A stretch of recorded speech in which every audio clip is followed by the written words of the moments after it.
consciousness is rising, like we're waking up.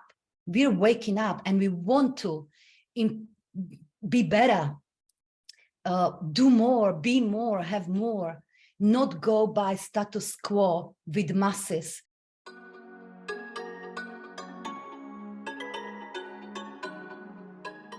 Hello, my dear one. Lenka Lutonska here, author of Energetic Selling and Marketing.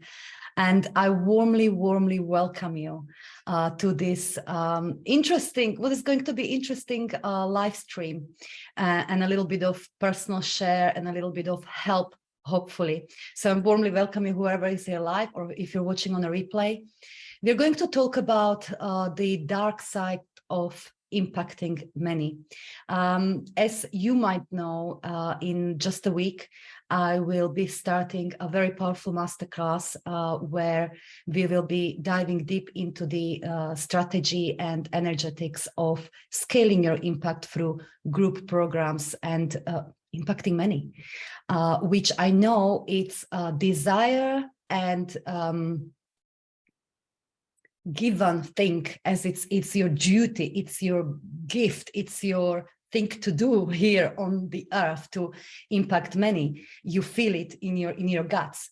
And interestingly, a week ago, while I was on holiday, something happened that inspired this very live stream that will be what I believe of a value to those of you that have got that desire or a calling to make a huge difference on a larger scale for many people.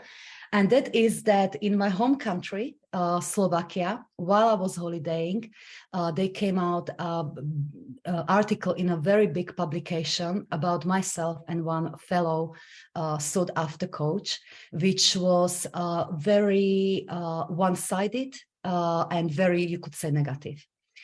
Essentially, we were framed as manipulative. Our clients or those that are in our sphere, women that we work with, were framed as vulnerable victims that we prey on, and we were framed as unethical. And essentially, this was the tone of the article, which article in itself wasn't objective, if you like. That was very much from one perspective, one side of view. But the good thing it did, for sure, it brought up discussion, and it happened to become the article one of the most read and discussed articles of that said publication. Hot topic, because, you know, I found myself in the center of negative publicity. And of course, my clients also were affected in different ways. So, the reason why I want to talk about this topic is because I know this negative press, public judgment, criticism of this sort, and sometimes what feels like a witch hunt is a reality that each and every one of you who are in a service-based business, are in a leadership position, are on a quest to make a difference in the world with your unique gifts, talents, etc., you will meet with it if you haven't met with it so far. And not only that, I know that for the fear of this judgment, negative press, etc., many women hold their voices back. They're not going full out, so to speak, because they're scared that even the neighbor will talk about us, let about what feels like whole world or huge groups of people will talk about us. And then when it happens, when some form of what is attempt of cancellation in today's language, when it happens, it can have a massive negative impact on us women. I worked in past with several clients whose confidence was almost completely destroyed for a while, and they lost almost their livelihood, and their voices were silenced because of publicity like this or cancellation like this. And in my world, this shouldn't happen. Not as it shouldn't happen, the attempt to cancel someone or write negative press about someone. And maybe let's start with that. That is always going to be the case. And here's why.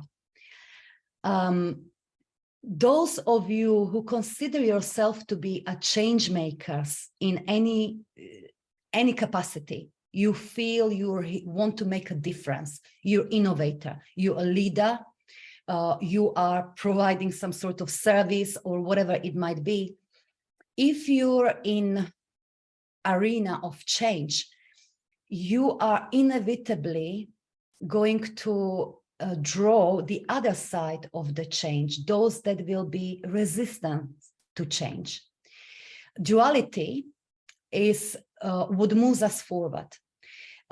You may want to make things new, better, in a way that you know, and change, by the way, it's not biologically supported by our bodies, by our mind, by any means. Our brain, human brain, fights the change. Change is hard, let's say it like that. So if you're a change maker, you absolutely are going to meet resistance. You're going to meet with this other side of duality. You can call it old if you like, it's not worse or anything like that, but there will be always the other aspect of this duality. It's coming from that collective unconscious, just as, and you might be perceiving this, I'm very much perceiving this in terms of collective consciousness, that many women and people generally, but many women, consciousness is rising. Like we're waking up and we want to be better, do more, be more, have more, not go by status quo with masses. It's awakening of consciousness that's very much happening on a global level. You will notice it in your own unique territories, like say in my country, it's been very strong. In the last few years, even stronger, where women's consciousness is massively awakening, women consciousness is rising. And on the other side of that is the resistance of that, resistance to change, that too shall come out of that collective consciousness. And article like this, it's one manifestation of that. It doesn't matter what is the why behind, you know, some people ask me, you know, what was this? Because it looks like somebody paid for this or whatever it might be. I don't know, and I will never know. It might be that there was one unhappy client who wanted to, quote unquote, destroy me. It might be that what we call jealousy. It might be the fear of losing the business from competitors, quote unquote, or from those that are doing, let's say, clinical psychotherapy or something that is well established. It might be any of that. It doesn't matter, but it's the resistance to change, okay? So that will always happen. So in this live stream, I want to share with you a few tips, if you like, that I hope will support you in what we call actually developing a very thick skin. Now that may sound bad because when we imagine somebody think thick-skinned, it might be like, I don't give a shit, whatever they talk about, bye Felicia, and blah, blah, blah. And that's not what I mean. That's absolutely not what I mean. What I mean by that is that it's possible to develop ourselves so that something like this, it might be the biggest negative piece written about you, read by thousands and thousands of people, discussed by thousands and thousands of people, talking the most horrible things about you, and it won't touch you. And you know how I know it's possible? Because it didn't touch me. It didn't genuinely, and I almost want to be proud of it. It didn't touch me. I'm in as much peace as I was 5 minutes before I knew about that article as I'm today, or a month before the article. So that's what we want to get to that place where you become almost triggerless, knowing that you're completely safe, that you're doing the right thing, according to your knowing that you're on the right track, and you stay in your power. And it's a process to get to that place of triggerlessness around the criticism, judgment, negativity is certainly a process, because some of you will know that we've been around me for a while. Of course, this hasn't been the first piece of negativity wave that has been directed at me. I met with it on several occasions in the past. Something like this, if it happened a few years ago, I would cry and cry and cry my eyes out. And in fact, I did. There were several occasions in the past where it deeply touched me, and it's okay. And it's okay if you're in that place where you're either scared that something like that could happen to you, or it did happen to you and it deeply touched you, silenced you, weakened you, or what made you more vulnerable, less confident. It's okay. We're human, but we can do something with it. We can do something with it. And here is what is the nuts and bolts of it, how to develop that energetically thick skin so you stay in your equilibrium, in your balance, no matter what. And that is, you will be working with your triggers, that the perception of that fear of what might happen or that actual impact of what happens brings up in you. You will be working with your triggers. So let's break it down. There are many of you that make yourself a little, silence your voices to some extent, because you're even scared that you will meet with this criticism, negative judgment, press, etc., etc. If that's you, I want you to please sit down and reflect deeply about what specifically is that I'm fearful of. What specifically is touching those internal buttons? What is it that I'm scared of? What specifically would those people need to say about me that would take me off my balance, that would make me vulnerable? What is it specifically that I'm scared of? This is very important. The power is in specificity, because whatever that specific things are that you're scared of, those are exact judgments you placed upon yourself. Those are the judgments that are not in alignment with what your soul knows about you, what is the truth, if you like, the higher truth about you. You can call it limiting beliefs that you developed about yourself, assumptions you created about yourself at some point, assumptions that you may want to put deeply into your, like, I don't want to deal, like, you don't even want to go there. It may be your shadow. So this is where you start. You want real specificity, what specifically you're scared of. Once you identify it, you will work with it as you would work with shadow work, limiting beliefs. And I'm not going into too much detail here because I've been talking about this topic to death extensively in all of my programs, trainings, etc., etc. But what you will want to work with the specificity of what you're scared of. Same thing, triggers, when it happens, when it actually happens and you're negatively touched in some way, you will reflect and realize what specifically is it that touched me, that triggered me, and you will work with that. And I'll give you an example. Sometimes last year, it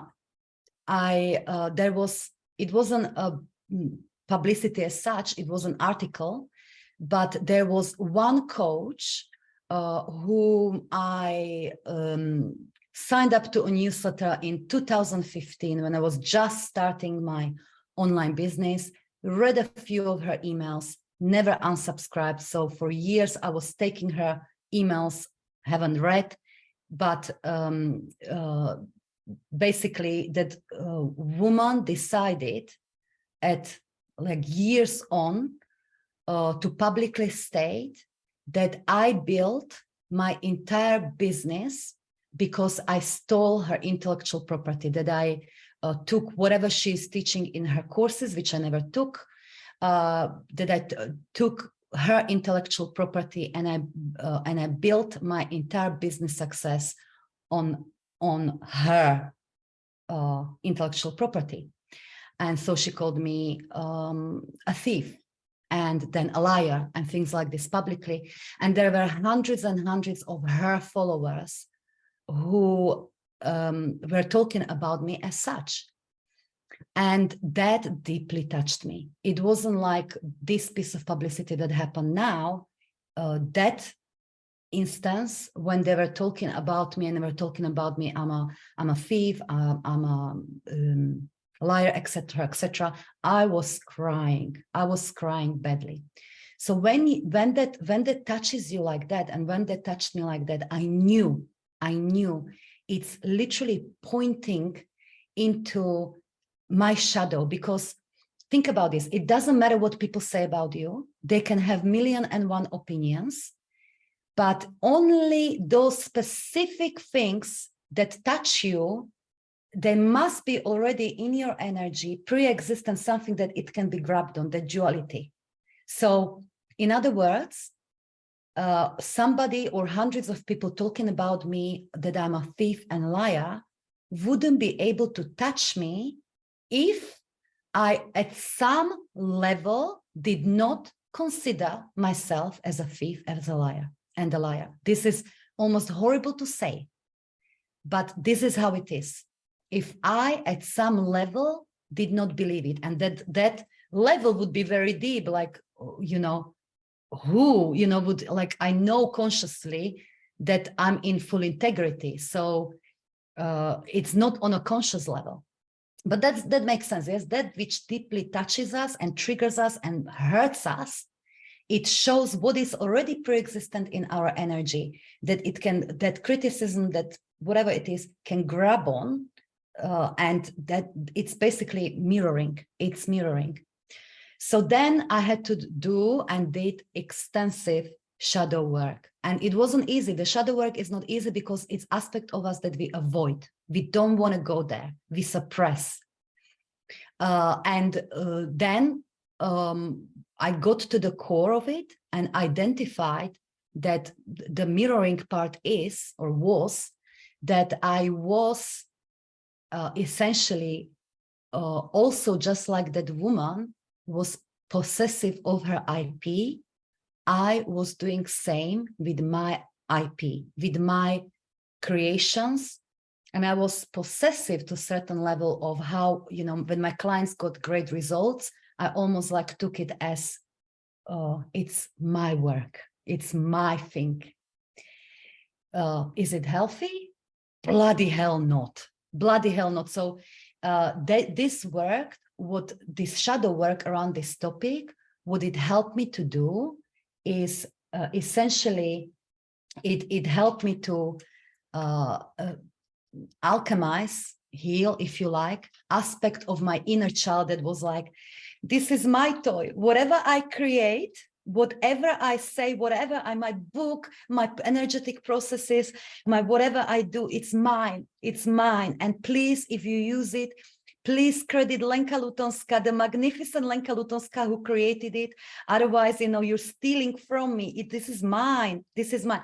Now, I wasn't doing this consciously, of course. I would never even want to admit that I had that characteristic in me. But there was element of that, which I never attended to, which I never resolved.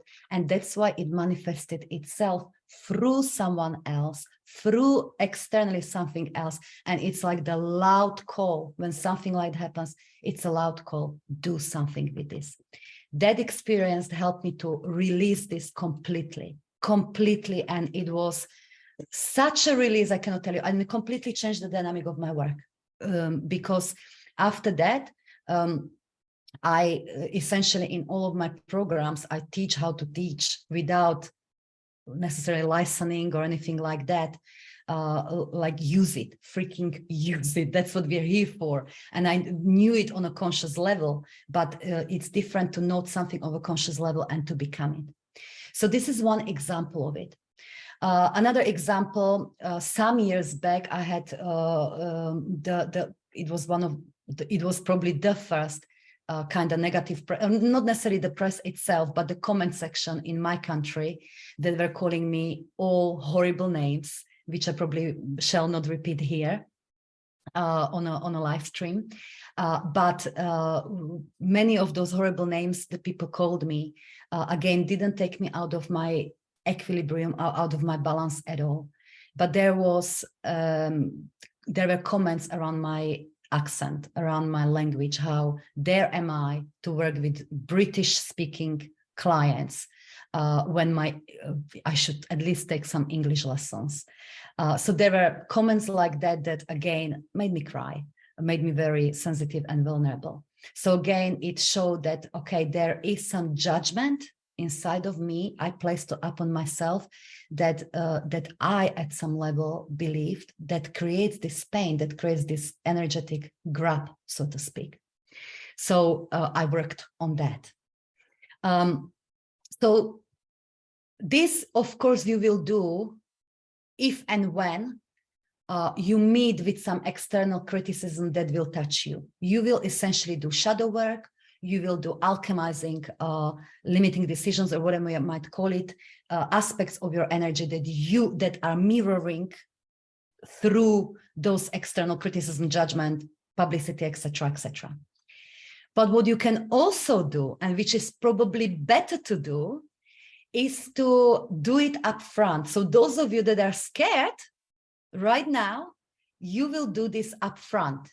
So this is why, you know, it's so important to become aware of specificity and go in there. Go in there. Don't be afraid to go into your dark aspects of the energy, because it will serve you so much to yourself and to many, many other clients.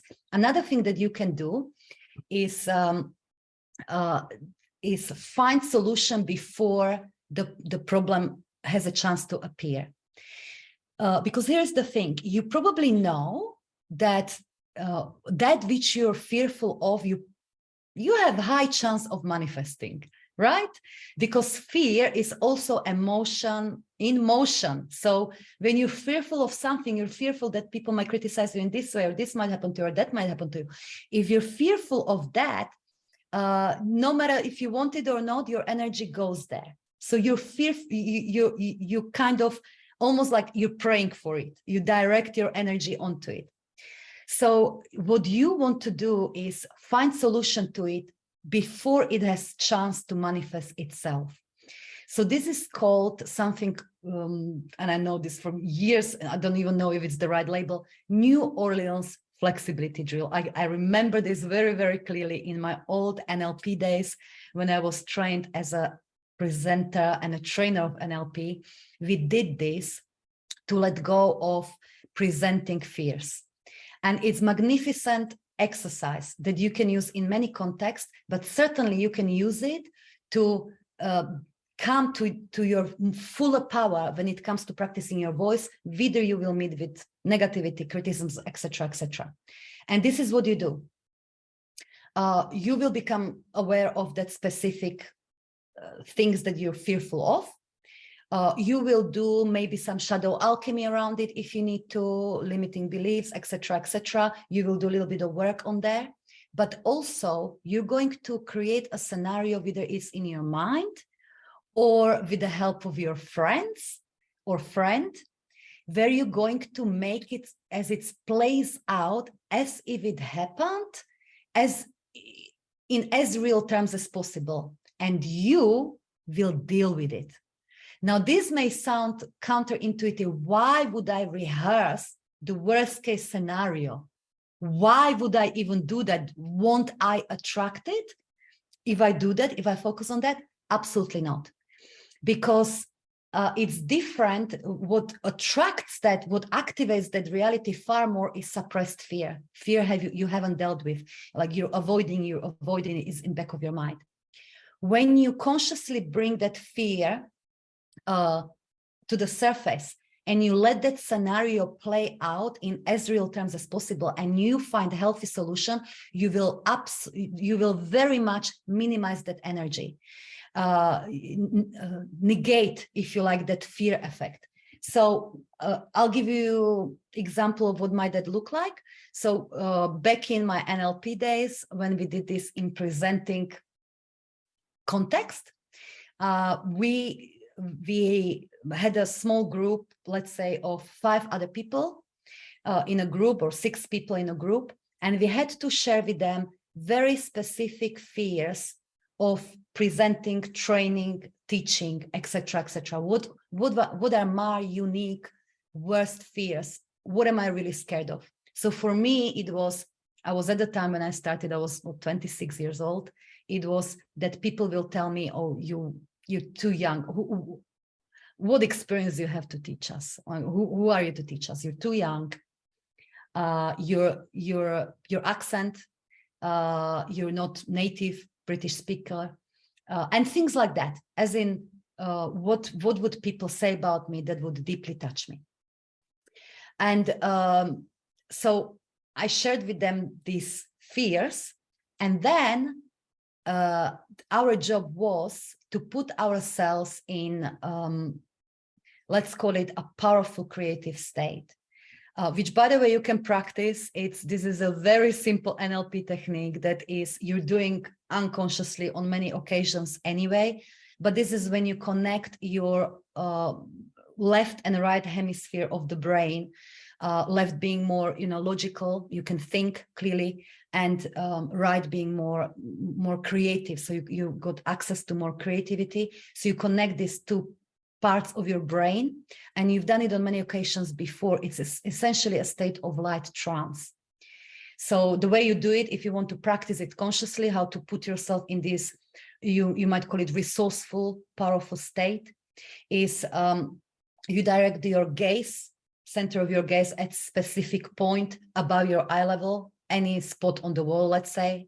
You focus on it, and then you spread your vision, peripheral vision, without moving your head up to, say, 180 degrees. So you can still see your hand over here with your peripheral vision, but I can still see clearly that spot on the wall. So I'm using my foveal vision, the center of my gaze, and peripheral vision at the same time.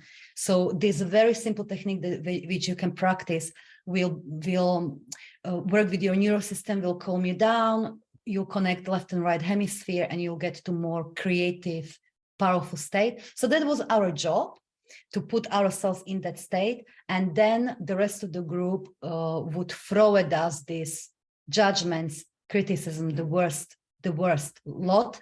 And we practiced to stay in the state and deal with it. We either just be quiet and take it in, and I know who I am, or however, in a healthy way to deal with it.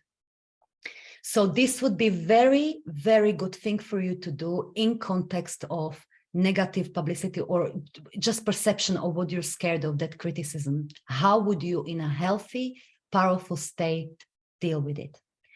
Now, I also say that developing this healthy, thick skin is a process, because ultimately what it is about, and the only reason why something like this is not making me go crazy or unbalanced or vulnerable, is because ultimately it's about well-defined personal boundaries, meaning well-defined knowing who you are. As in, that's what the boundaries are. Like, as in, I know who I am. I know value of my work. I know I'm in integrity. I know who I am. And mantras and affirmations, while very helpful, are not enough. It's a process when you work on the depths of yourself, when you actually are deeply committed to your craft and you practice your voice, you create, you work on yourself. It's a process. Therefore, I deeply believe that actually each manifestation like that, the negative publicity, etc., is helping you in that, is helping us to become more aware who we are, is helping us to be even more in our power, is helping us to open up our creativity even more. It's what I call alchemical point. There's a huge gift in each negativity. After all, you've heard me saying this again and again, is the duality. The light cannot exist without the dark. So whatever the negativity you're either scared of or it's happened to you, that is helping you to define your boundaries and who you are even more. And that's a huge power of it. Next, what really helps me to deal with things like this, and perhaps will help you too, is acknowledging that that negativity has absolutely right to exist and is useful to exist. Again, it's the duality. So I'll give you a metaphor here, which you can, visual metaphor, which you can use in several ways. You know, it's very easy for us change makers to wish for the world where there wouldn't be things such as witch hunt, you know, like we want to fight against it. Like, why is it? It's so unfair that they're going after us, let's say. It's so unfair. It shouldn't happen in the 21st century. It shouldn't. And it's horrible. And we'll fight against it. And there is no point. Look at it as gallery with various sections, with various pieces of arts, with various artists. When you come to the gallery, you will navigate naturally towards certain pieces or certain artists, certain type of art. There will be some pieces that you can stand there for 15 minutes and contemplate and draw a huge amount of pleasure from that piece of art. And then you move on and you see maybe, as an example, some abstract piece of art that looks like to you as just somebody lazily put splashes of color over a blank canvas and they cheekily hung it on the wall and they call it art in your mind. They call it art. It's like horrible. This is not art. Then somebody else comes and they don't navigate to the same art pieces as you, but they love that abstract art that you said is not an art, but they love it. That's what they draw a huge pleasure and value from.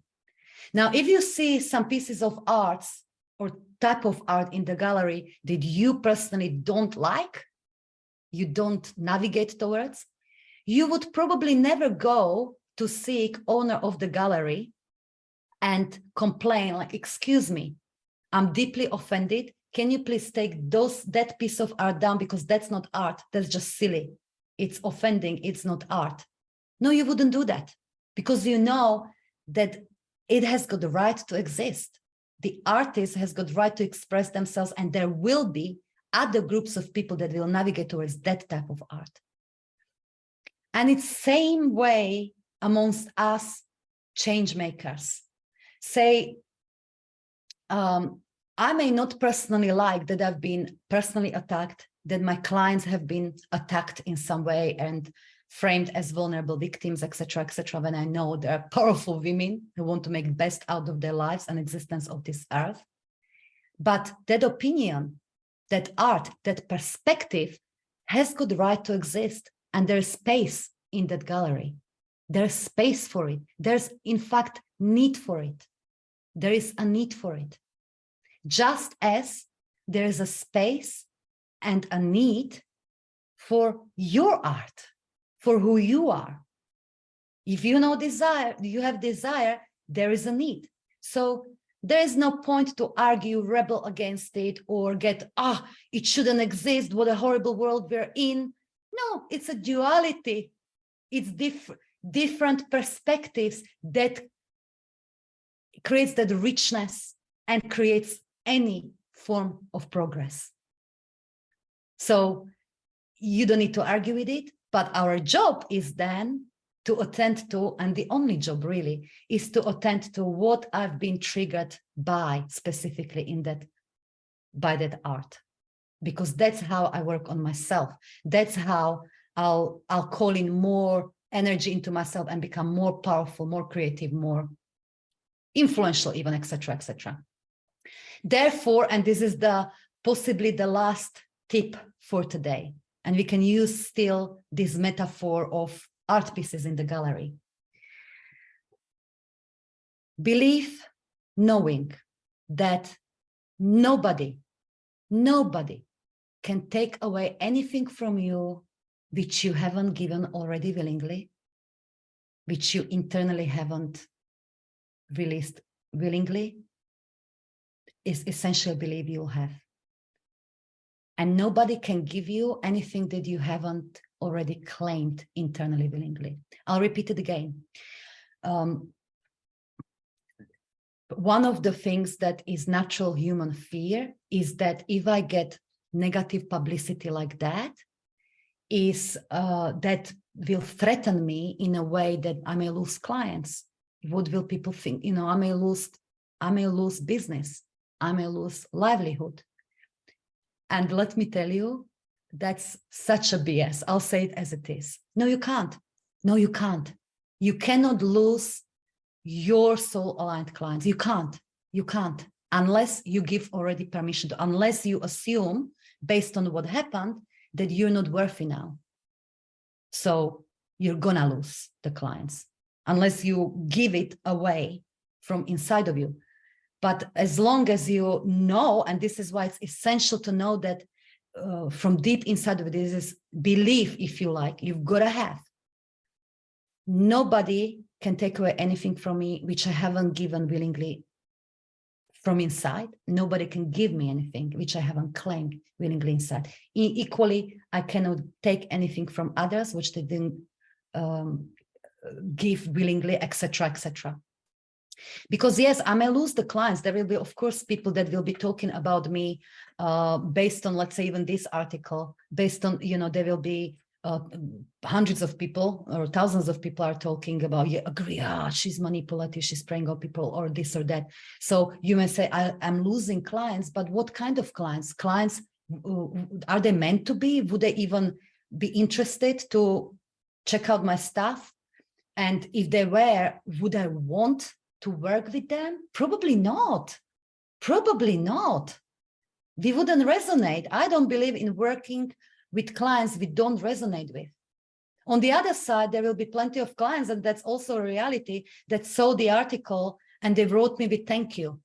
As in, I saw that interesting article and I thank you for doing what you're doing. It's very much needed. There are clients who wrote me, you know what, that piece of article was actually the last push I needed to sign up to your year-long program, etc. So, you know, you cannot lose your soul-aligned clients, those that already resonate, are at a certain level of frequency that navigate towards your art, that are in that proximity. You will only lose it's not losing clients or deter clients who are not in that proximity. Clients who you wouldn't want to work with anyway, okay? So this is very simple, but please install that belief. There's absolutely, you cannot lose anything. Nobody can take anything from you unless you give them permission from inside. You do it to yourself, okay? So it's essentially always a win-win. Last thing I want, or a couple of things I want to very, very briefly address. Those of you, because I've been asked on a couple of occasions, specifically as Lenka, I've been triggered, hurt, or whatever it's like that. I've been called as your client a vulnerable victim. It brought out fears from childhood, etc. Work with it just as we work with other things. This is a typical, powerful, huge opportunity for shadow alchemy, which will again help you to strengthen your boundaries, strengthen who you are, bring more energy into your body, bring you more into your power. So go into specificity and work with that, okay? Or in any way, if that affected you in any way, work with that. Lastly, I want to clarify that just because it didn't take me out of my equilibrium, just because we get to the place where negative press, criticism, judgment, etc., don't do to us this, doesn't mean we cannot learn from it. I think this is very important to say. because it's then very easy to confuse that, what I call thick skin, for some form of superiority. And we don't ever want to develop superiority or ice queen archetype, as I call it, that wall around us, that I'm better than you, I know all I need to know, and this is my way, and don't bother me with your opinions, bye. From that negativity, we can also learn. And I certainly learned, even from this piece, I certainly learned. And this is, I believe, that learning, that gift can be taken only when we can do it objectively in a balance. So this will come after the shadow work, etc., if needed, when we essentially don't take things too personally. But I asked myself, I read the article in full, and I asked myself, okay, where's the gift here for me? What is it that I can actually take from this and make my service, my business better? And I actually identify one thing, not going into the details, except it helped me to confirm intuitive nudge that I already actually started to work on, and that is about sharpening the message, especially on the low-end trainings that we provide. Sharpening the message, focus more on my ideal client, which was confirmation of that, which I started to contemplate on and work on, etc., etc. So that was absolutely perfect. So like thank you, so that's, yes, I'll work on this. So there is never not a learning, never not a gift in even the worst negativity, but we've got to be mature enough and work with those triggers, etc., etc., to be able to take it. So I think it's very, very important, because when we stop taking those learnings, we'll stop growing, we'll stop improving, and we never ever want to come to that place, right? So this is it in the nutshell. This is it in the nutshell, which I think goes beyond. Of course, I did use in the past little things, such as when I encountered a little piece of negativity. So I would go and read the testimonials, like, what am I doing? Why am I doing, etc., etc. That's all good. But at some point, there is a need for deeper work. There is a need for deeper work. Okay. So this is the dark side of impacting many. Dark doesn't mean bad or wrong. This is the thing. Hear me again. Dark or negative energy does not mean bad or wrong. Let's not avoid it let's not, as a change makers, as women, as creators, as entrepreneurs, let's not try to even run away from negative emotions, negative manifestations, negative whatever it might be. Let's not run away from it. Let's not wish for a world where only positive would exist. You'll have that world. We all will have that world when we die. But then the progress doesn't exist in that level of consciousness. While we want to experience life fully and become a wider and wider vessels of whatever you might call it, God, universe, whatever you might call it. While you want to create, while you want to contribute, while you want to live your life fully and fuller, negative energy is absolutely part of it. It's the duality. So let's not run away from it. Embrace it. Learn to work with it.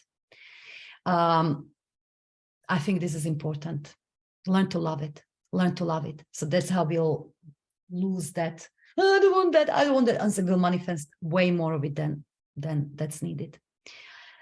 We'll go a lot deeper into scaling impact, income,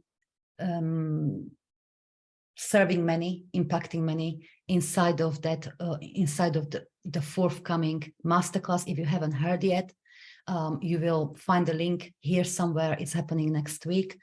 We'll dive specifically into strategy or strategy and energetics of group programs, anything from conception stage, preparation, selling, marketing, delivering in a way that doesn't exhaust you, but gives you more power and your clients, delivering at the highest level, and also scaling your impact. So have a look, really looking forward to it. So I will see you all next week. Let me know if this helped. Let me know one thing that you're taking away from here, and how will it help you to grow your impact, make your voice to be heard, practice your voice, not to be silenced. I will love to hear from you. So much love to you for now. Bye-bye.